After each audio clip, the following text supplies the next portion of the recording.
Chapter 2 of Psychopomp Drive. Written by Janeen Leese-Taylor. Read aloud by Skaya Simaru.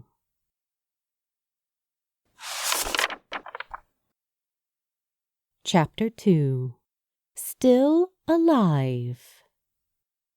Finley felt a firm surface materialize beneath his hands in the darkness. Warm and perfectly smooth. He hadn't expected to feel it. He hadn't expected to feel anything again. After only a moment's hesitation, he managed to pry open his eyes. He was greeted by the sight of a large, brightly lit room. All around him were walls of blank, glowing white, like the inside of a warehouse or storeroom. Stacked along each of the room's faces were the misshapen forms of disused mannequins. The dummies stared back at him with empty eyes. Finley reached for his jacket, and his eyes widened in surprise when he found that he was no longer wearing the clothes that he had dressed in that morning. These new clothes were plain and black in color. Trousers and a shirt made with simple fabrics. He tentatively drew a hand across his chest, but no buttons or stitches made themselves known to him. "That's weird," he breathed, trailing his eyes across the floor and along the matching white ceiling. Overhead, a bright yellow light was swaying from left to right. Its color was too bright to look at for long, and it cast long shadows across the other humanoid shapes that served as casual onlookers. A noise from across the room drew his attention, and he felt every one of his muscles tense up like a spring-loaded trap. The quiet peal of a bell rang out in the flowing white mists beyond. The little tink-tink growing louder the closer it got to where he was kneeling. The mist grew and shifted, obscuring much of the space beyond him. They reached out in his direction with translucent hands of white, and he moved back and away from them in alarm, scrambling across the immaculate floors. Wait, what is all this?" His eyes grew wide as a shape materialized within the smoke, coming closer and closer to where he lay sprawled across the warm ground. From out of the nothingness came the body of a small black cat. Its fur shone like freshly woven silk in the glow of the overhead bulb. Its ears perked high on its head. Two round, glassy eyes, the color of starlight, observed him with something like curiosity. It tilted its head to one side with interest, observing him like a child might study an insect under a magnifying glass. Something between a laugh and a relieved sigh fell from Finley's lips, and he stretched out a hand slowly in the animal's direction, coaxing it with a quiet muttering of, "Hey there, little fella. It's nice to see a friendly face." The cat slowly lowered onto its hind legs to sit. Its long, velveteen tail trailed across the floor, scattering minuscule fibers of dust and dirt in the human's direction. Where did you come from, anyway?" Finley continued, raising his head to look back in the direction that the cat had entered the room. Beyond the line created by the swinging light was a dense, impenetrable fog. He could no longer hear the sound of the bell or nearby traffic. The room around them was unnaturally silent, as if the mists had blotted out all noise. Finley placed both hands on the concrete, shoving himself into a more upright position with a soft groan. His legs felt strange, almost alien, like when his feet fell asleep on a long flight. He wobbled on the spot as he stood, spreading his arms on either side of him to keep his balance.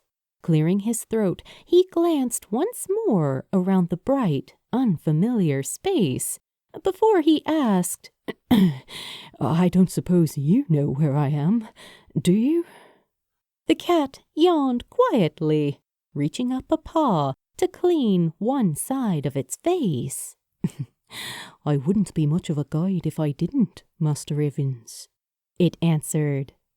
Finley froze in place, turning his head to look down at the animal before him. It was still cleaning its dark fur, the light above it making it shimmer. That's really weird, he remarked. I could have sworn that I just heard you talk. Bright eyes turned in his direction. They were cornflower purple and as luminous as the light hanging over them, painting the animal's face in amethyst tones. That's because you did, it said. Its voice was like that of a middle-aged man, well-spoken with something of an Irish twang to it. Finley reached up towards his head and brushed back his unruly bangs. God, do I have a concussion? Is this what having a concussion feels like? I know that all of this can come as quite a shock, the cat began. Around his neck, a little silver bell pealed like the sound of birdsong at daybreak as he moved. I need you to take a look in that mirror for me, the one behind you. Catching movement in the corner of his eye, Finley slowly turned his face towards the shining surface on the wall opposite them, his breath catching in his throat at the unfamiliar face before him. Gone were the minuscule details that he was used to seeing there. The creases, the scars. Everything was as smooth as granite, polished to a pale glow like a disused shop mannequin. He reached up to touch his face, tracing the curves of his cheekbones with his fingertips. Wait, no, he breathed, crossing the room in 4 quick strides to reach the mirror. This isn't right.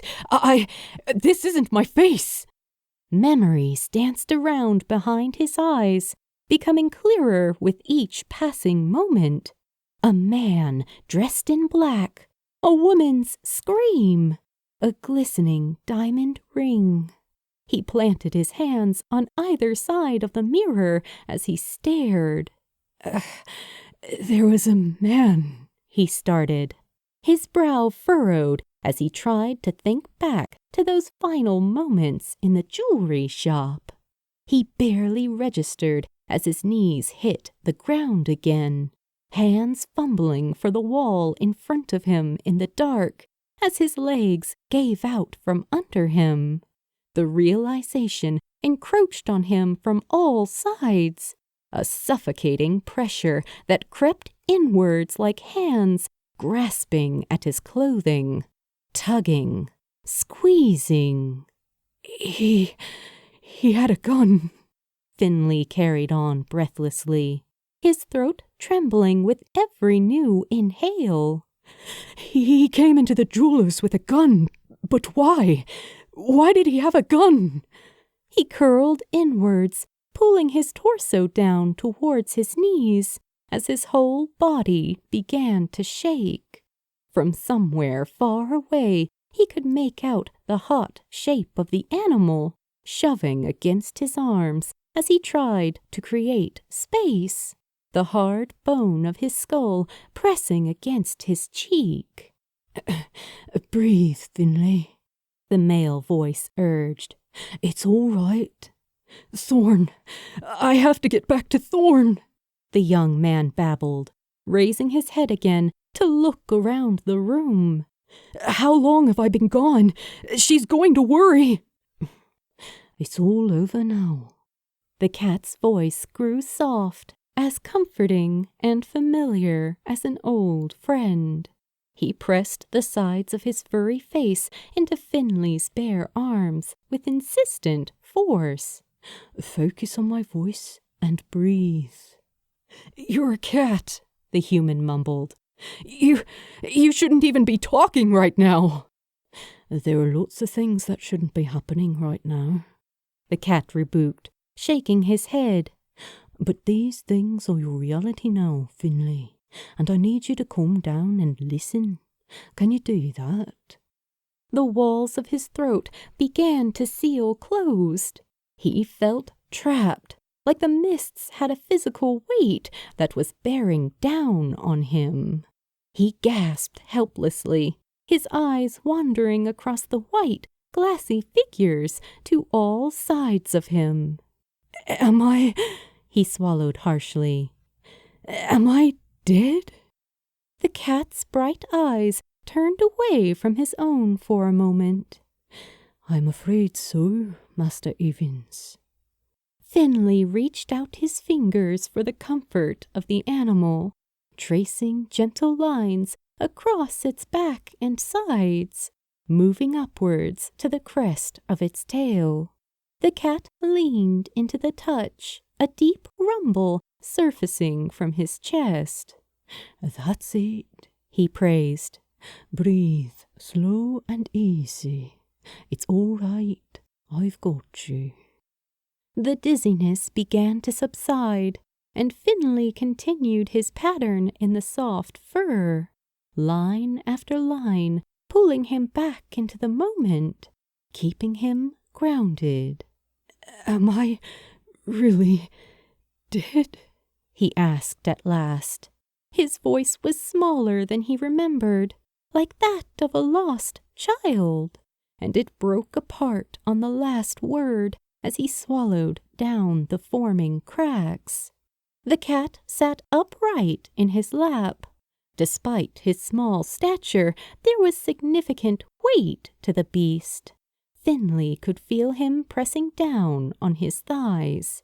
His toes curled inwards, kneading like a baker with his fresh dough. He thought of Thorn's cat, Poppy, then, of the little holes that she had formed in some of his favorite jeans, of the comfort he found in petting her on days when work was a little more stressful. Purple-toned eyes met his own. Not entirely, the cat answered him, casting a glance back behind him into the white, glowing realm beyond.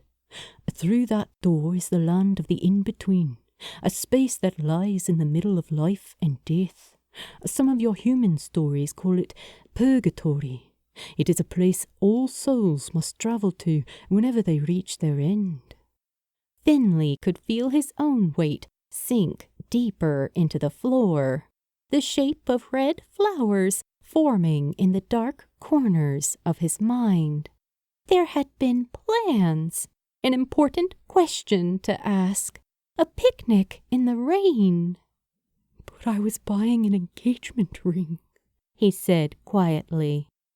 And that is one of the reasons that you are here, the cat noted. The light-haired man turned his head to watch his furry companion with a frown. What do you mean? The cat hopped off his lap and walked towards the room's center, turning to give him a sideways glance. Have you heard that old story about the cats with 9 lives? Finley's brow furrowed thoughtfully. It was something my mum used to say when I was little. An old wives' tale, I think. The cat studied his face as he spoke. The in-between is the space where those extra lives begin and end. Each cat is born a servant to the in-between and will return to the void once he loses his final life. Until then, he may use his remaining lives in whatever way he so chooses. The animal straightened, his curved back arching upwards in a stretch. His dark tail flicked to the left and then to the right in an almost thoughtful manner. I chose to give my lives to those who died before their time, those that were undeserving of the hand that fate had dealt them. The air around them began to grow still, as if it were holding its breath in expectation. The silhouettes of the mannequins became warped with the moving of their shadows. Finley's fingers were growing numb with the cold, becoming too swollen for him to bend. He felt like he had the stiffness of a corpse, rigor mortis sealing him inside his skeletal cage as the world slowly collapsed around him. The pieces of his body felt wrong somehow, like they had been arranged out of order. The mists around them began to withdraw, revealing the tall, narrow shape of a doorway in the middle of the room. The wood was painted black, the handle large and made of brass. Silver designs lined the edges with intricate detail. A pale purple light was coming from inside, shining from underneath the door's metal frame. I have chosen you, Finley Evans, to be my 8th and final Amarini. The spirit of the cat continued as the door began to open into the room and the realm beyond them. Step through the door, and I promise this will not be the end of you. The air pooled out from behind the entranceway, as thick as dry ice, wisps of it curling and moving along the floor, like a kraken whose tentacles beckoned him inside. In the midst of that swirling mass, deep within the nothingness of the in-between, Finley could have sworn that he could smell the scent of roses.